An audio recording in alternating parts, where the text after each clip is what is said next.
بسم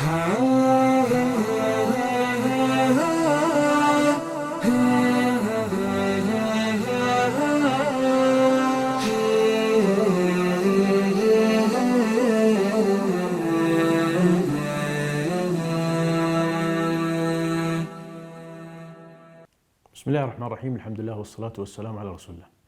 من الأمور المهمة للإنسان الصائم في هذا الشهر الكريم ليستمتع بالعبادة ويتلذذ بها أن يطهر قلبه من أدرانه، فيطهره من شبهاته ومن الشهوات التي قد تعترضه، فلا يشك في دين الله عز وجل ولا يتردد ولا يحتار، وأيضا ينظف قلبه من أمراضه التي قد تنتابه من غل وحقد وحسد وشحناء وبغضاء، فإن هذه من العوائق التي تعيق الإنسان عن الاستمتاع والتلذذ بالعبادة لله عز وجل.